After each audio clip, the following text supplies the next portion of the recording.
Yo, what's up everybody? How you doing? If you guys are new to the channel, my name is Derek, otherwise known as Duty. We're here with Squingle, the accessibility overview for this game. This game is a lot of fun. If you like puzzle games, it's a lot of fun. And first thing I'm going to get out of the way, yes, 100% you can play it seated. You see my wheelchair right there. Sat in it. You don't even no settings, no anything. Just sit in the chair, whether you have to or not, and you're good to go. And I will say, you'll see me doing it in the gameplay that you're seeing as I'm talking. I am pulling, lost train of thought there for a second, but I am pulling the stage or the puzzle to me, like closer to me, further away from me, and then you can also turn it.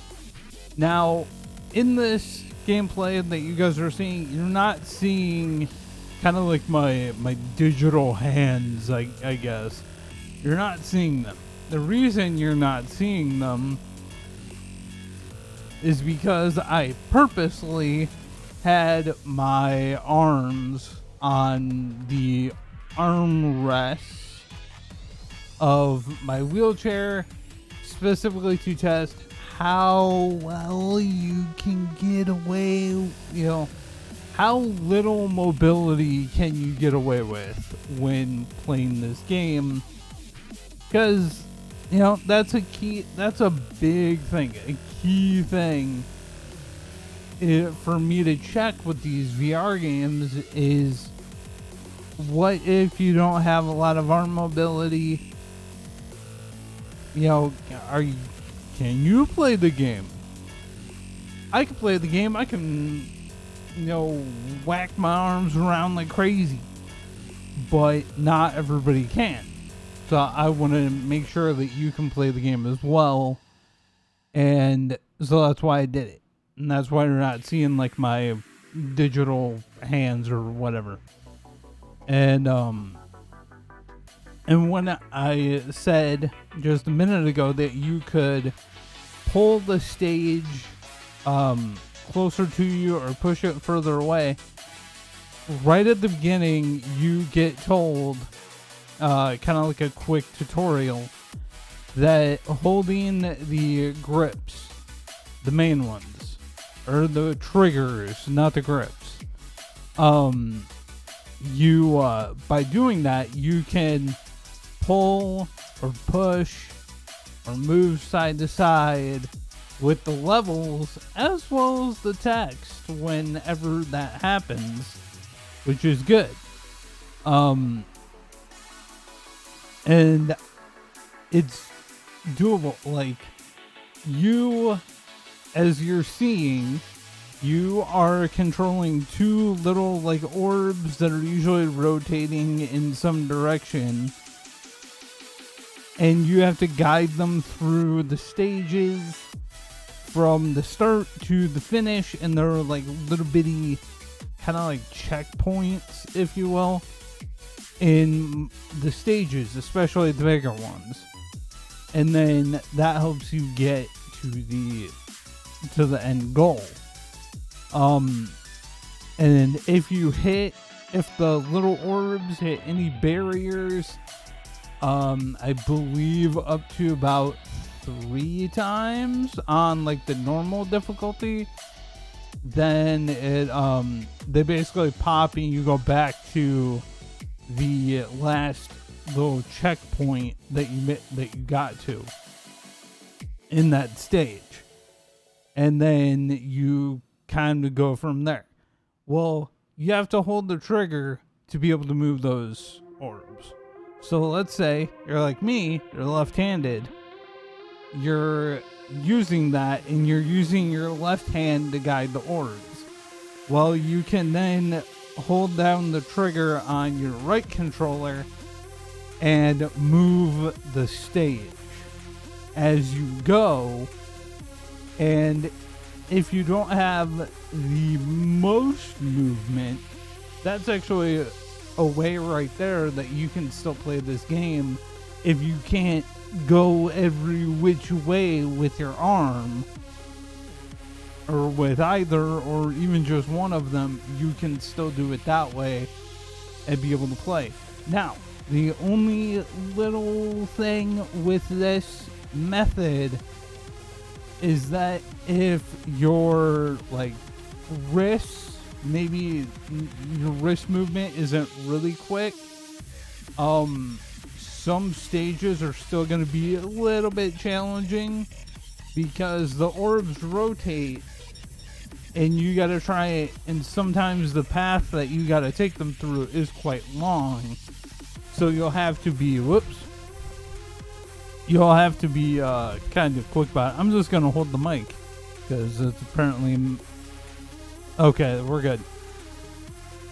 Yeah, so you'll have to be kind of quick, either with, you know, just your dominant arm guiding them, or maybe a mix of both. You're guiding them and moving the stage with the other arm or wrist. And that's what I was doing. I have mentioned to them a little piece of feedback to maybe help people that have to play this way. And who knows, maybe it'll happen in the future. I'll mention it again though, that I did give the feedback of putting a setting. It doesn't have to be like just by default.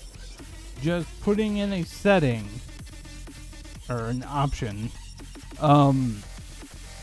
where you can turn it on and then even turn it up and have the artificial speed for you dragging, holding and dragging, have that sped up.